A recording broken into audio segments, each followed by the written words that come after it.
네, 안녕하세요. 발제까지 왔어? 발제까지.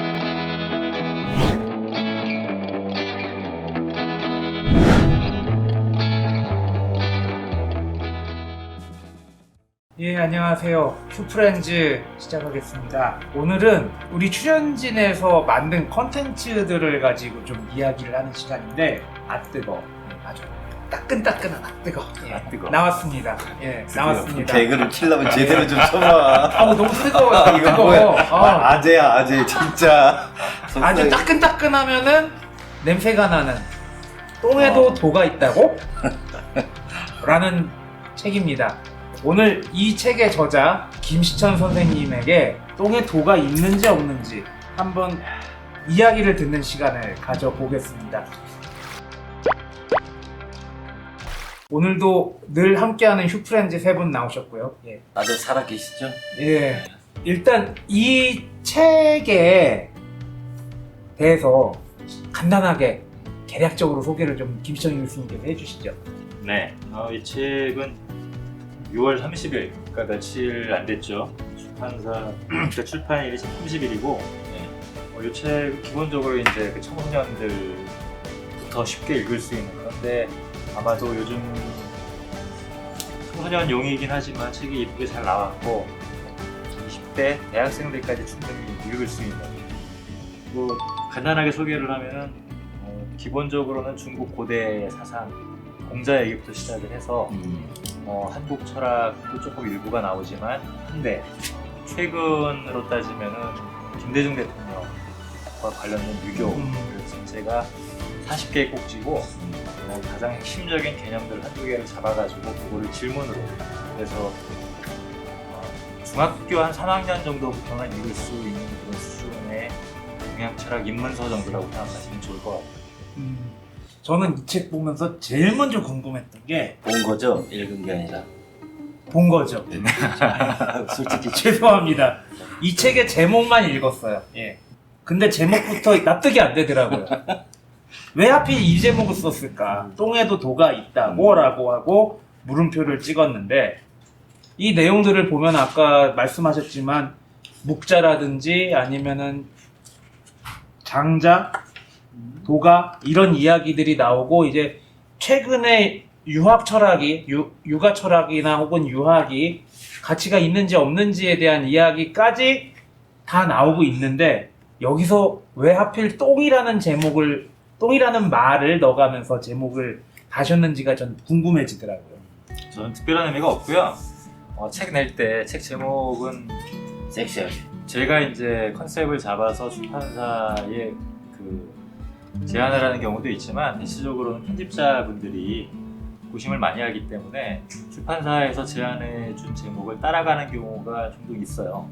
근데 이 안에 들어가 있는 40개의 꼭지가 전부 그런 식의 제목으로 되어 있는데 그 제목 가운데서 가장 눈에 띄는 그리고 쉽게 생각될 수 있는 그런 제목이라고 저한테 제안을 했더라고요. 제가 반대를 했어요, 처음에는. 왜 반대를 했냐면 이게 동양 철학 전반을 다루고 있는 책인데 상당 넓은 주제들을 근데 똥에도 도가 있다라고 하는 말은 장자에 나오는 표현이라서 그건 장자라는 책을 낼 때 써먹자. 다른 제목 어떨까 했다가 고민 끝에 그래도 이게 제일 낫다 그래가지고 그럼 그렇게 하시라. 그래서 별 내용이 없습니다. 짧은 시간 안에 최고. 예. 대단한 능력자예요. 짧은 시간 안에 썼다는 걸 얘기한 적이 없는데 어떻게 아죠? 내가 지금 이종우 선생 보고 얘기했는데 찔려갖고 사람이 말이야. 얼마나 쓰였어요? 2월 말에서 3월 초 한 2주 쓰고 그 다음에 4월 3월 말 4월 초 해가지고 한 20일 정도? 20일? 25일? 제2의 김재인이군. 아, 이러면 안 돼. 짧은 시간 맞아요. 짧은 시간 맞아요. 짧은 시간 맞아요. 그러셨구나. 저도 이거 봤는데, 저는 이제 여기 보니까 서문도 그렇고, 이제 그 본문도 보고, 그러니까 뭐 제가 좀 이해도 안 가는 부분들이 좀 있더라고요. 뭘 이제 안 보는데 이거 좀, 이 보니까는 잃어버린 길을 찾는데, 이 동양고전이 도움을 줄 수 있을 것이다. 이렇게 써놓으셨더라고요. 그리고 이 본문 내용을 읽어봤더니 현재 우리가 살아가고 있는 우리 사회의 여러 가지 이슈들하고 이 동양 고전의 내용들을 이렇게 연결시켰던 걸 제가 봤어요. 그래서 선생님한테 한번 여쭤보고 싶어. 우리가 잃어버린 길이 무엇인지. 너무 심각한가? 아니 그런 건 아니고요. 뭐 일단 이 책에 주장 같은 건 없어요. 이게 연구서도 아니고 뭐 일단은 동양 철학에서 고민했던 가장 기본적인 내용들을 쉽게 소개할 수 있도록 그 현대적인 관심사랑 엮어서 이야기를 한 부분이고 좋더라고요. 네, 잃어버린 길이라고 하는 표현을 썼던 까닭은 뭐냐면 우리가 지금 겪고 있는 상황들이 이제 가보지 않은 길을 우리가 스스로 걸어가야 되잖아요. 네. 그런데 많은 경우에 이제 20세기를 살아오면서 주로 서구에서 겪었던 일들을 우리가 가져다가 우리가 길을 걸어가는데 길잡이로 썼다면 이제는 우리가 스스로 이제 가보지 않은 길을 가야 하는 상황이기 때문에 찾을 수 있는 길들을 더 넓은 범위에서 찾아야 되는데 제가 공부한 부분이 있으니까 그건 이제 전통 서상의 차원에서 이런 길들은 우리가 오늘의 문제를 생각하는데 도움이 될 만한 그 당시에 그 사람들이 처음 걸어가게 되었을 때 나름대로 길을 찾는 방식이었다. 따라서 그 방식을 참조한다면 우리가 가게 될 앞으로의 길을 찾는데 도움이 될 수 있는 일종의 자양 그런 역할로 활용할 수 있지 않을까.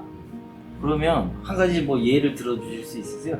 동양 철학자군의 제자백과에 나오는 분들 가운데 이런 분은 길을 이렇게 찾더라. 뭐 잘 모르지만 어떤 선생님 책을 읽어봤더니 길은 원래부터 있었던 게 아니라 함께 가다 보니까 길이 생겼다라는 구절도 있던데 참 심각한 게 문자 쓰면 안 되고 제가 이 책의 저자가 맞는데 탈거를 딱 하고 나서 다시 쳐다보면은 이게 내가 쓴 게 맞나 기억이 가물가물해요. 혹시 이게 이런 명문장을 내가 썼다니 뭐 그런 거 놀래는 거지. 그런 표현은 저 혼자 신이시여 진정 제가 이 책을 썼단 말입니까? 이런 겁니까 혹시? 혼자 있을 때는 이제 그런 자뻑을 많이 하죠. 근데 한 가지 재미난 예를 들어볼게요. 이제 그 38번째 꼭지의 제목이 인격도 성형할 수 있을까라는 제목이 달려 있어요. 그러니까 요거는 무슨 내용을 다룬 거냐면 원래 제가 요 꼭지를 쓸 때 그 잡고 있던 키워드는 수신. 그럼 전통적으로는 자기수양론이라고 하죠. 자기수양이라고 표현을 하면 되게 어렵게 그리고 뭔가 분자라든가 뭔가 많이 배우고 높은 지위에 있고 뭐 나름대로 공부를 많이 한 그런 사람들만 하는 거라고 생각을 하는데 오늘날 한국 사회에서 성형이라고 하는 건 상당히 많은 사람들 그러니까 성형, 그 공화국이라고 불릴 정도로 근데 얼굴이라고 하는 것이 다른 그 조금 더 좋아 보이도록 혹은 밝아 보이도록 혹은 좋은 인상을 주기 위해서 꾸미는 거잖아요. 그런데 얼굴에 대해서 그러는 것처럼 자기의 마음 씀씀이나 인격, 생각하는 방식도 그렇게 노력을 통해서 만들어갈 수 있다. 그게 같은 노력의 종류다. 라고 이제 빗대어서 설명을 한 거죠. 그러니까 이게 특별히 또 제가 질문했다고 제 이름이 나오는 38장을 선택해서 맹자의 호연지기가 나오는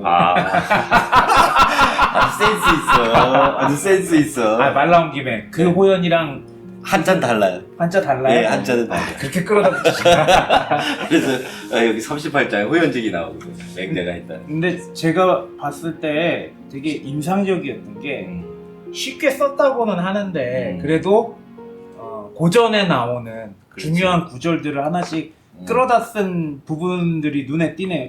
이제 1장의 1절 배우지 않고도 살 수 있는가는 결국엔 하기시 수치면 불령여로 하라. 그렇죠. 너는 요거를 맨 처음에 끌어다 쓴 거고 응. 2장의 자연으로 돌아가라고 해서 이제 8절에 하늘에도 길이 있다고? 라고 한 거는 도가도 비상도 명가면 비상묘 많이 하시네. 요거 쓰신 거 아닙니까? 맞죠. 예. 그래서 그렇다면 1장에서는 하기시 수치면 불령여로 하라. 이게 논어 1장에 나오는 거잖아요. 네. 어떤 고전들을 소개하고 계신지. 그거는 당연히 그 논어의 첫 번째 구절을 바탕으로 해서 그러니까 뭐 공자 얘기가 쉽게 말하면은 인생이 배우는 거다 이렇게 얘기를 하는데 이거를 우리가 오늘날 생각하는 학교에서의 공부랑 등치시키면 안 된다. 그러니까 개념 자체가 다른 거죠. 공자도 아마 오늘날의 초등학교, 중학교, 고등학교에 입학시켰으면은 아마 제가 보기에는 공자는 자퇴했을 가능성이 대단히 높은 사람이에요. 공부가 즐겁다라고 하는 말은 잘못된 말이에요. 우리는 아이들이 정말 싫어하는 것들만 강요하면서 공부를 통해서 재미를 찾아라라고 얘기를 하는데 게임하는 거 재밌잖아. 그리고 자전거 타는 거 재밌고 수영하는 거 재밌고 그러니까 사실은 수영은 사랑이죠. 네, 재미를 수영 느끼는 잘하시는구나. 거를 열심히. 자꾸 하게 된단 말이죠. 공자는 공부를 한 이유가 뭐냐면 공부를 하다 보니까 재미를 느낀 게 아니라 자기가 재미를 느꼈던 것들을 팠던 거예요. 근데 어떤 사람은 책 읽는 게 재밌는 일일 수 있잖아요. 그러니까는 개인적인 취향에 많이 반영되어 있는 표현일 수도 있다는 거죠. 그런데 우리는 보통 이제 현실 제도 속의 공부라고 하는 제도를 즐겨라라고 얘기를 하는데 학자인 저도 죽었다 깨어나도 즐기지 못합니다. 지금 대안학교에서 이제 일을 하고 계시는 스승이신 한동준 선생님이 지금 김시청 교수님의 말씀에 대해서 뭔가 하실 얘기가 있지 않을까. 저는 이제 두 가지가 하나는 흥미로운 지점이고 이제 하나는 질문인데 사파가 있는 이런 책인데 제목에도 그렇고 여기 이제 청소년의 어떤 눈높이에 맞추는 그런 어떤 타겟을 가지고 이렇게 쓰신 건지 그렇죠. 네, 네, 네. 구체적으로. 청소년 교육에 대한 이 철학과 이 동양 철학과 청소년이 통해 가지고 좀 전달하고 싶은 그 대상과 관련해 가지고 그런 질문 하나 드리고 싶은 게 있고 또 하나는 이제 그냥 동양 철학자로서의 제 궁금함인데 그 김시천 선생님의 이 책도 그렇고 대부분 동양 철학에 관련된 책을 보면은 여기서 질문되고 있는 대상이 사실 그 춘추 전국 시대에 그 철학자들의 세계의 얘기들이 되게 많은데 철학이라고 하는 그 시대가 벌써 지금부터 한 2000년 전 이상 된 시대의 얘기거든요. 그래서 그 고전을 오늘의 관점에서 읽는다는 것도 이제 얘기가 되는 것이긴 하지만 동양 철학이 전체적으로 이렇게 쓰여지는 기조를 보면 철학에도 그 이후의 시간의 어떤 역사가 있는데 어떤 그 시대에 굉장히 머물러 있다라고 하는 대상이 머물러 있다라고 하는 그런 느낌을 되게 많이 받거든요. 가령 서양 철학사 같은 경우는 그리스 고전 시대 때부터 현대 철학까지 어떤 다양한 어떤 철학사 속에서 그 현실에서 이렇게 많이 제기되는데 그런 것도 한번 여쭤보고 싶어요. 철학적 대상들이 좀 그 시기에 많이 머물러 있는 것 같다라는 그런 느낌. 지금 두 번째 하신 질문은 6장에서도 어느 정도 논의가 되는 것 같은데 김시청 교수님 말씀해 주시죠. 네, 그런 내용들을 이야기하고 있는 부분이 4장이에요. 4장에 보면은 4개의 그 꼭지가 있는데 소크라테스는 공자와 토론할 수 있을까? 또 필로소피아와 철학은 같은 걸까? 또 한국 철학이 따로 있나? 그 다음에 유교는 종교일까 철학일까? 이런 꼭지들이 이제 지난 100년 동안 있었던 내용들인데 첫 번째 질문은 굉장히 중요한 질문인 것 같아요. 왜 제자백가? 중국 고대에 일어났던 그런 사고들을 가지고 이야기하는 게 동양 철학에 상당히 커다란 비중을 차지하느냐? 저는 그 춘추전국 시대에 일어났던 그 세계가 중국 철학이 아니에요.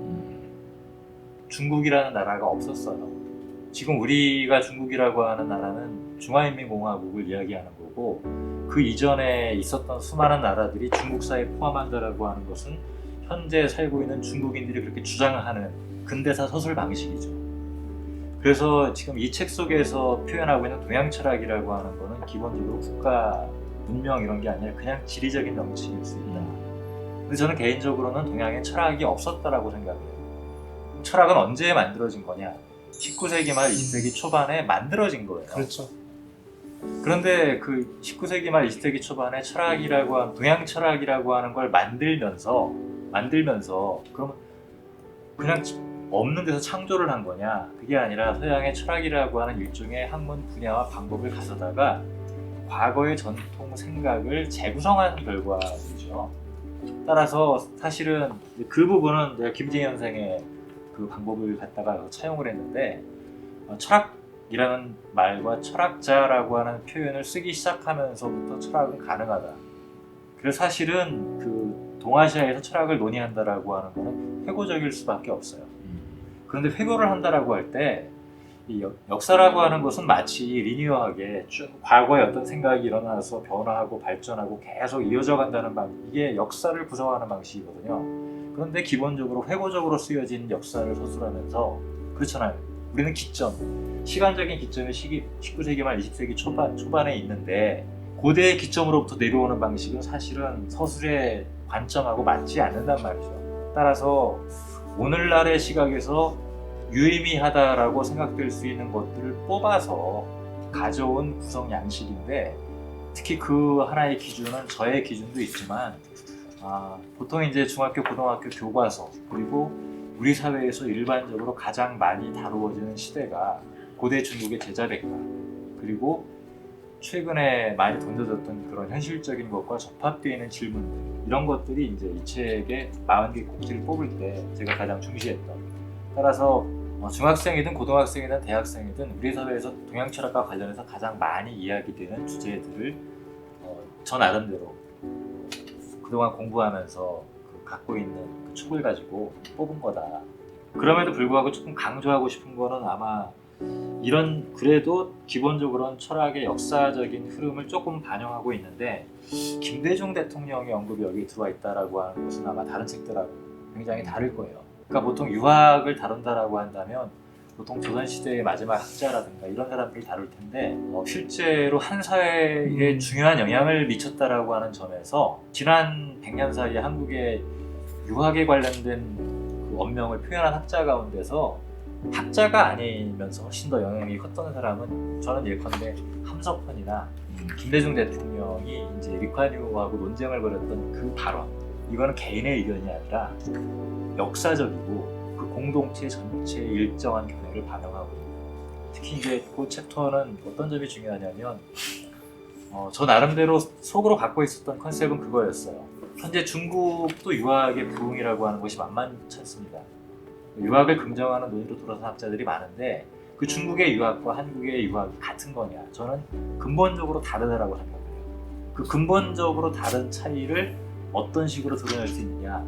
리콴유라고 하는 사람이 유학을 이야기할 때, 민주주의를 이야기할 때 태도와 김대중 대통령이 유학을 얘기하고 민주주의를 이야기할 때 태도가 근본적으로 다르다. 그리고 그 발언의 지평, 내용은 현재 중국의 모습과 한국의 모습하고 다른 만큼 똑같이 반영되어 있다. 저는 그런 의미에서 김대중 대통령의 언명 속에 들어가 있는 유학의 모습이 한국인들이 공유하고 있는 유학의 모습이라면, 현재 중국의 유학의 모습은 한 개인의 어떤 위대한 책들이 있을 수 있죠. 훌륭한 책들이 있을 수 있고, 하지만 넓은 지평에서 중국의 유학을 대변하고 있는 것은 리콴유에 가깝다.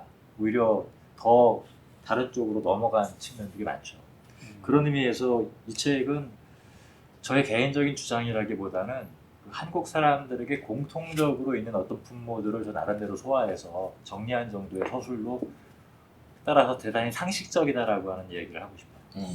지금 함동균 선생님이 질문하신 것에 대한 답변을 하는 과정에서 지금 4장과 6장에 대한 얘기가 조금 좀 나온 것 같아요. 근데 이 동양 철학과 서양 철학 사이의 비교라든지 아니면은 동양 철학이라는 용어 자체에 대한 기원, 그리고 동양 철학이라는 것이 만들어졌다라는 그런 주장을 지금 책을 통해서도 하셨고 지금도 말씀을 하셨는데, 이런 부분에 대해서는 김원우 선생님도 굉장히 하실 말씀이 많으실 것 같아요. 네. 아니요.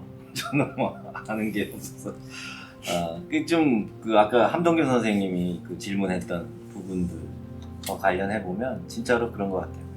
예를 들어서 서양 철학사 같은 경우에는 예를 들자면 큰 줄기들, 뭐 플라톤, 아리스토텔레스, 물론 이제 그것을 축으로 삼아서 변주되오잖아요. 변형해오고.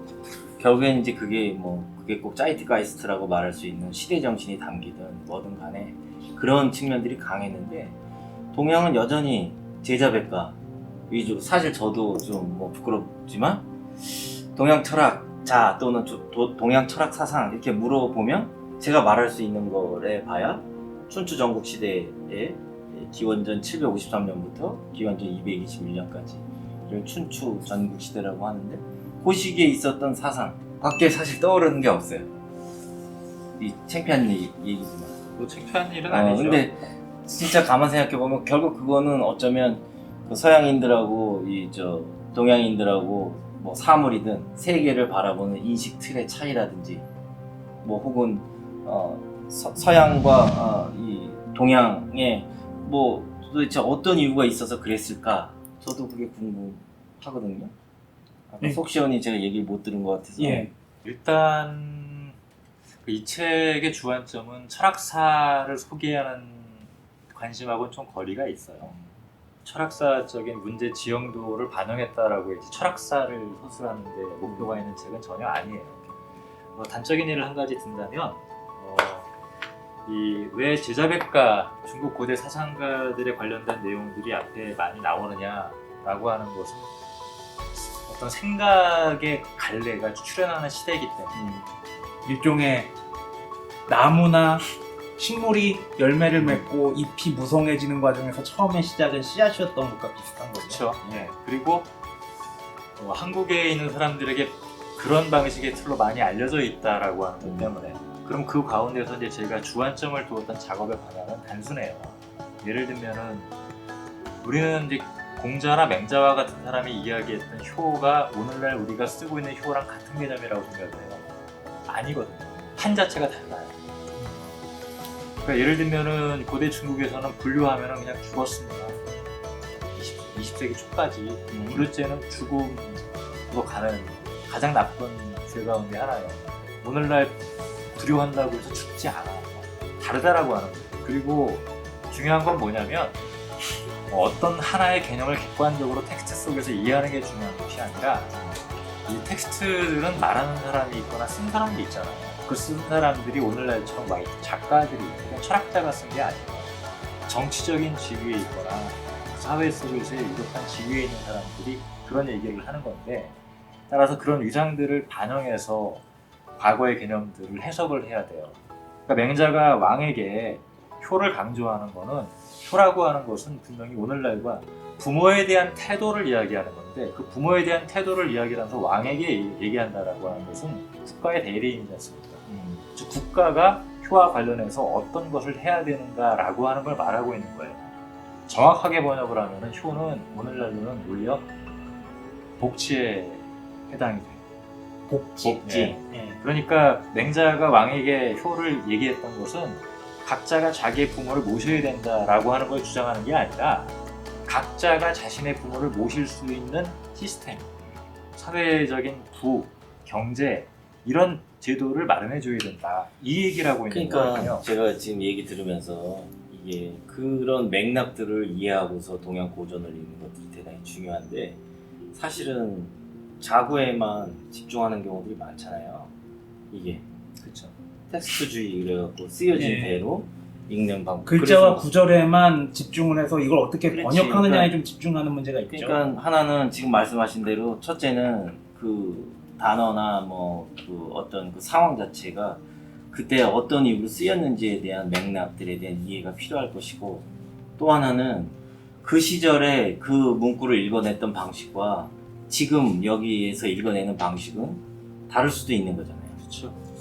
아까 함동균 선생님이 질문하셨던 거랑 거의 일치하는 내용인 것 같아요. 이제 시대적 맥락이 다르다는 것에 대한 그런 것들. 네, 그런 것들을 이제 그러니까 예를 들면 어떤 하나의 단어나 문장이 나올 때 제가 했던 역할은 그 맥락이 유사한 현대적 맥락을 깔아줌으로써 그 단어의 의미가 그 당시에 갖고 있던 함축을 지금 여기 이 시대의 맥락 속에서 비슷한 정도의 이해를 가질 수 있도록 했던 작업. 그게 이제 이 책의 기본적인 목적이죠. 그러니까 그걸 이제 묻고 싶었던 거예요. 왜냐면 기존에 보면 청소년들을 대상으로 해갖고 동양 고전을 풀어쓴 책들이 꽤 많거든요.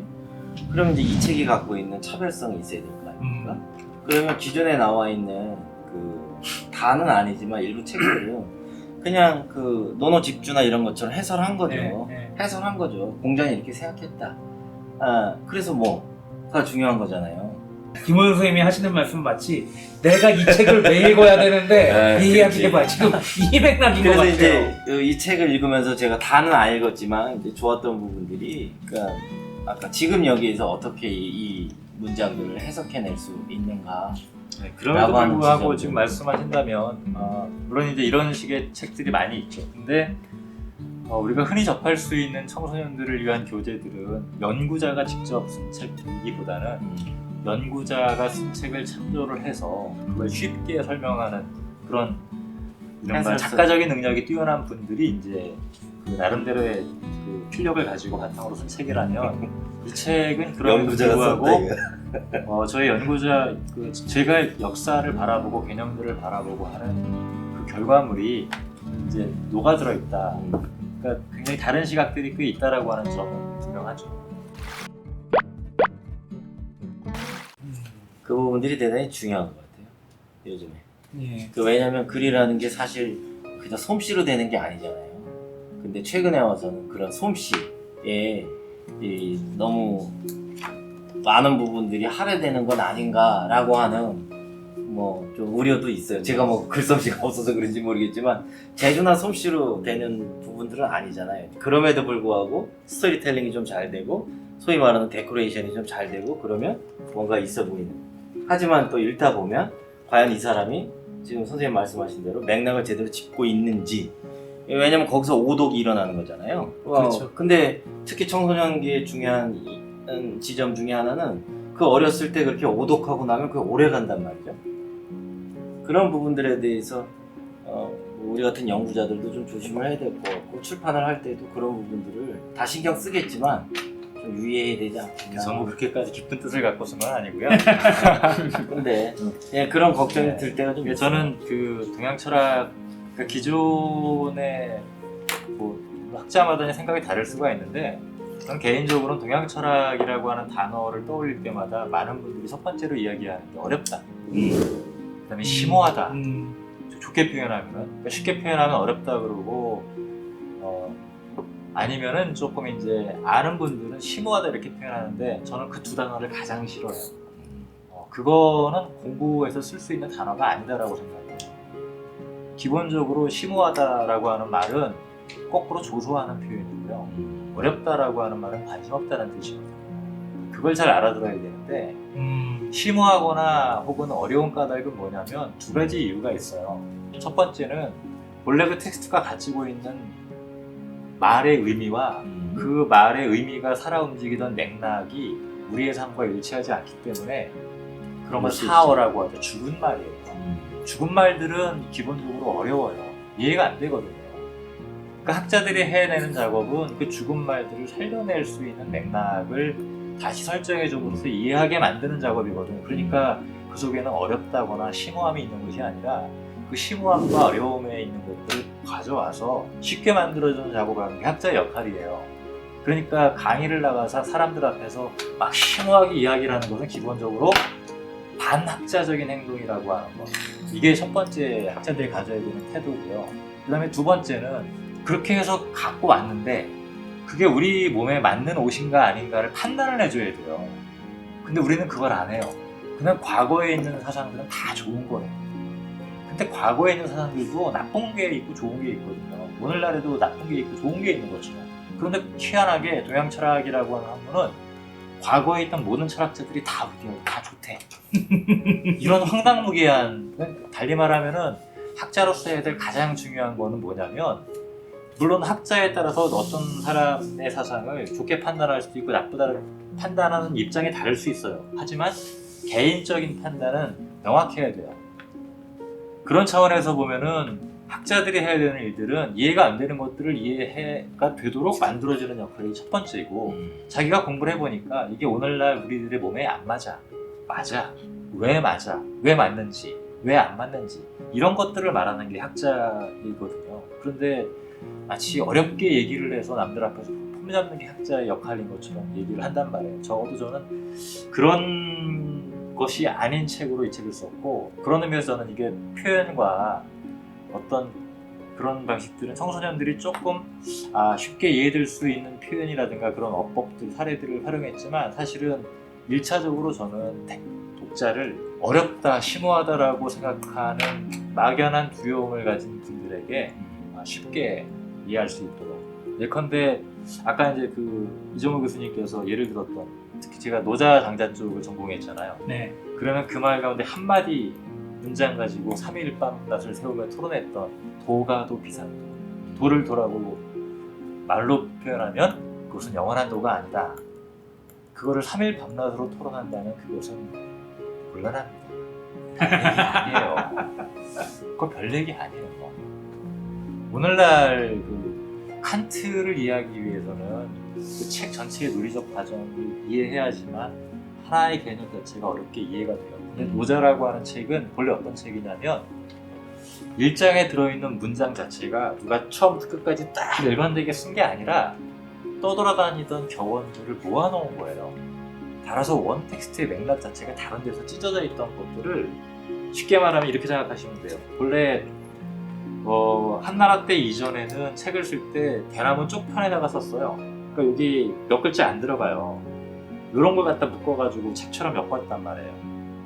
그러니까 이게 순서가 바뀔 수도 있고. 그런데 이렇게 썼던 거를 비단에다가, 그러니까 두루마리거든요. 쭉 거기다가 한꺼번에 쓴 거예요. 그러니까 사실은 없던 컨텍스트가 비단에다 쓴으로서 생긴 경우에 해당이 돼요. 전형적으로. 노자라고 하는 책. 그러니까 그렇게 읽은 사람들은 당연히 뭐가 돌아가냐면 그거를 체계적인 방식으로 이해하려고 하는 시각을 갖고 덤벼들죠. 전문적인 학자 집단이 생기면서. 그러니까 왜 81장이 됐을까? 뭐가 됐을까? 사실은 이건 책에 만들어진 역사를 가지고 보면 쓸데없는 질문들이에요. 신비화만을 주장하는. 예. 따라서 그런 과정에서 새로운 내용이 나올 수는 있겠죠. 네. 하지만 그거는 그 이후의 이야기라면 노자라고 하는 텍스트가 처음 만들어질 때 도가도 비상도라고 하는 말 자체에 뭔가 심오한 의미가 있어서 그런 것은 아니다.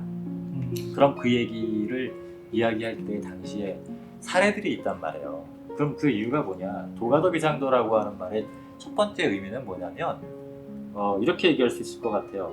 우리가 대상의 언어와 실제 하면서 서양 철학의 언어 철학을 가지고 설명한단 말이에요. 서양 철학을 하신 분들은 그렇게 이해될 수 있죠. 또 번역도 그렇게 돼 있으니까. 근데 단순합니다. 자전거 타는 법을 다른 사람한테 말로 전달해 줄 수 있는가? 설명해 줄 수는 있죠. 이렇게 잡고선 중심을 잡고. 그런데 그렇다고 해서 그건 아는 게 아니잖아요. 그러니까 말로 전달해 준다고 하더라도 그건 충분하지 않다. 그래서 그거를 현대어에는 재미난 노하우라고 하는 표현을 쓰잖아요. 그렇죠. 말이 뭔가 내가 전달할 수 있지만 노하우에 해당된 거는 전달해 줄 수가 없다. 사실은 가장 단순한 의미로는 이거예요. 그래서 제가 이 책에서는 뭐를 가지고 비교를 했냐면 내비게이션을 가지고 비교를 이게 했습니다. 계속 그 말씀을 하시더라고요. 길을 찾는 것, 길을 네. 찾는 것, 내비게이션. 그 그러니까- 말씀이 서두에 계속 들어가는 것 그러니까 같아요. 내비게이션을 비유를 하면은 도는 분명히 길이에요. 나는 여기서 출발해가지고 대구나 부산까지 가고 싶어. 그런데 내가 안정적으로 혹은 빠른 시간 안에 가야 되는 나의 목표가 있는데 그렇게 가려면은 그냥 내가 아는 길이니까 그 길 따라 쭉 가면 되느냐? 물론 가기야 가겠죠. 하지만 막히고 사고가 나다 보면은 제때에 도착하지 못할 수 있어요. 근데 내비게이션은 실시간으로 반영해 주잖아요. 이렇게 가다가 갑자기 오른쪽으로 나가래. 그래서 막 국도 타고 가다가 다시 고속도로로 또 들어가. 그랬더니 시간이 단축이 돼요. 바로 그러니까 이 길이야라고 딱 말할 수 없다라고 하는 거죠. 사실 정책을 위반하고 사람들을 대하는 그런 직책에 있던 사람들이 해야 되는 게 뭐냐? 바로 그러한 방식의 태도. 그러니까 정해진 길이 아니라 사실은 그때그때 길은 바뀔 수 있는데 그 선택을 필요로 하는 당연히 이 속엔 경험이라든가 이거를 우리가 현대어로 노하우라고 하죠. 원칙을 갖고 있더라도 효율적으로 그것을 완수하기 위해서는 반칙을 하거나 어기는 것이 아니라 네. 융통성을 발휘한다고 하죠. 네. 바로 도라고 하는 것은 체득되는 원리의 내용을 어떻게 현실에 적용해 나가느냐. 우리가 도를 그렇게 이해하고 있잖아요. 그래서 그런 의미이지 그게 무슨 언어하고 실제 사이의 관계 이런 복잡한 얘기가 아니다. 네. 암묵지란 말하고 좀 비슷한 개념인 것 같아요. 노하우가- 암묵지라고도 할 수 있고. 그렇죠. 그 음. 글이나 이런 걸로는 표현할 수 없는 것이지만 네. 분명히 삶 속에서 경험을 속에서 몸에 체득된 지식 이런 부분들은 특히 과학 연구 분야에서 굉장히 중요한 부분들이거든요. 불교에서도 이제 도노점수라는 말이랑 뭐 완전히 일치시킬 수는 없겠지만 이제 깨달음, 갑작스러운 깨달음과 그 전에 쌓이거나 깨달은 이후에도 계속 쌓여야 되는 수행, 이런 과정들, 그리고 그런 과정 속에서 단박에 깨우침이 나오는, 그래서 갑자기 다른 길이 열리는 이런 것들하고도 좀 비유가 가능할 것 같습니다. 두 분 선생님 이 책에 대한 기대감, 예, 그리고 김시현 선생님의 말씀에 대한 짧은 소감 한 말씀씩 해주시죠. 아까 그 말씀을 드렸던 거는 저 역시도 이렇게 어쨌든 생각의 발전사에 대해서 인간 생각의 발전사에서 관심이 꽤 많은 사람인데, 제가 알고 있는 이런 지식의 장 안에서는 제가 살고 있는 이 발 딛고 있는 이 소위 지리적인 어떤 거점으로서 이 소위 아시아 최근의 사람들에 대해서 너무 모르다 보니까 늘 어떻게 보면 이런 책 안에서 그 특정한 어떤 시대에, 굉장히 오래된 시대에 그때가 굉장히 중요한 사상의 갈래들이 나온 거는 잘 알고 있는데, 그 이후에 어떤 사람들에 대해서 잘 모르기 때문에 이런 책들에서 그런 부분들이 좀 이렇게 궁금함이 좀 들었어요. 한정이 되는데. 그리고 저는 뭐 한국에서는 교육에 대해 역시 모든 선생님이 마찬가지지만 너무 교육에 대해 관심을 많이 가지고 실천적 관심을 가지고 있는 사람이어서 이런 생각들이 20살 넘어가지고 성인이 되어서 우리가 좋은 책을 아무리 봐도 그건 어떻게 보면은 지식을 습득물처럼 보통 사람들이 사고하게 되는 게 굉장히 일반적인 관성이 생긴 패턴이기 때문에 이렇게 그 좀 생각이 말랑말랑하니 좀 나이 어린 그런 시기에 이런 좀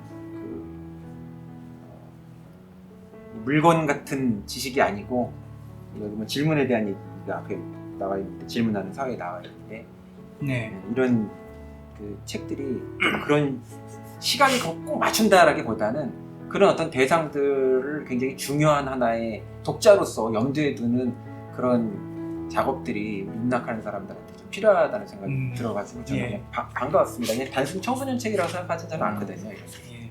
독자라고 보지 사실. 굉장히 중요한 말씀하셨는데, 이게 질문하는 사회 시리즈로 나온 모양이에요.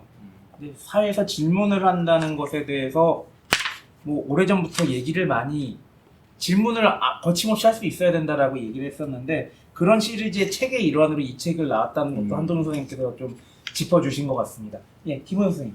사실은 심오함을 이렇게 쉽게 풀어냈군요라고 얘기하려고 그랬었는데, 학자는 심오하고 어려운 얘기 하면 안 된다 그러니까 그런 거 없다고요. 할 말이 없네. 아니, 쉽게 풀었다. 나는 진짜 심오함을 이렇게도 쉽게 풀 수 있구나 이렇게 얘기하려고 그랬더니, 아이고 저는 뭐 많이 팔렸으면 좋겠어요. 네. 그리고 잃어버린 길이라는 단어에 꽂혀갖고 제가 이 책을 받아보고, 그래서 이 책을 읽고서 잃어버린 길도 되찾고 우리가 가야 할 길도 한번 만들어내보고, 어쩌면 그게 선생님께서 첫 장에 학에 대해서 쓴 이유가 아닐까 싶어요. 이 학은 예전 그 갑골문에 보면은 이 배울학자가 집갑자 위에, 그러니까 집 네. 안에서 아들에게, 자식들에게 예. 두 손으로 X표가 매듭이거든요. 금을 그렇죠. 짓는 거. 예. 그래서 집 안에서 어른이 아이들에게 손으로 그물을 짜는 법을 알려준다는 의미예요. 배울학자가. 그러니까 결국에는 교학 상장이란 말이 있는데, 교학, 가르치고 배우는 것을 함께 한 거예요. 그런데 배운다는 것은 그때는 수렵 채집이 주된 사회였다는 그렇죠. 거죠. 그러니까 수렵 채집에서 제일 중요한 도구는 뭐겠어요? 그물이죠. 그렇죠. 바로 그 그물 짜는 법을 알려준다는 의미를 담고 있는 단어예요. 따라서 이 얘기는 우리가 배운다는 것은 실천적이고 실용적이고 생존을 위해서 반드시 필요한 것이다 라고 하는 의미를 담고 있다는 거죠. 바로 그 이야기를 저는 김시천 선생님께서 이 책 전체를 통해서 하려고 했던 것은 아닐까. 바로 그 과정 속에서 우리는 잃어버린 길을 찾고, 만약 길이 없다면 길을 내야 한다. 그래서 첫 장에다가 혹시나 저는 그 심오한 걸 얘기를 쓴거 심오하는데 오히려 심오하지 않은 책을 두고 심오한 얘기를 해주시네. 그래서 좀 이거는 청소년 청소년만 읽어야 될 책들이 아니라 예. 남녀노소 관계없이 모두가 지금 제가 교학, 그러니까 함께 읽고 함께 예. 길을 찾아보는데 좀 도움이 되지 않겠나 예. 그런 생각을 해봤습니다. 사실 고생하셨습니다. 그 얘기를 하시니까 생각난 게, 이 책에는 그 내용을 쓰진 않았지만, 이 학자가 실제로 맥락에서 쓰일 때 원초적인 첫 번째 의미는 내 앞에 있는 사람을 따라한다는 뜻이에요. 학자의 의미는. 네. 그러니까 과거에는 자식들이 부모를 보고 따라하고, 그 다음에 네가 따라할 만한 사람이 여기 있어라고 데려온 사람이 선생이에요. 그러니까 사실 책을 통해서 사람들이 공부하는 것 같지만 청소년들은 내 앞에 있는 사람들을 보고 그 사람 보고 따라한다라고 하는 거. 사실 이게 훨씬 더 그 사회가 지속적으로 이어지는 영향력인데, 그래야지만 논어 속에서 이 사람들이 글자 가지고 배운 게 아니거든요. 네. 그 사람들의 이야기를 이해할 수가 있어요. 그래서 저는 그런 의미에서 그 말이 나온 게 덧붙이는 거라면, 어찌 보면은 지금 우리가 걸어가고 있는 이 현실의 모습은 한국 사회 전체 성원들에게 굉장히 좋은 가르침, 배움을 주고 있는 시기인 것 같아요. 네. 똥에도 도가 있다. 고? 예. 나무를 심는 사람들에서 나왔습니다. 이거 예. 요걸 한번 쪽으로 들어줘야 관심 되니까. 가지고 책 한번 찾아주시면 감사하겠고요.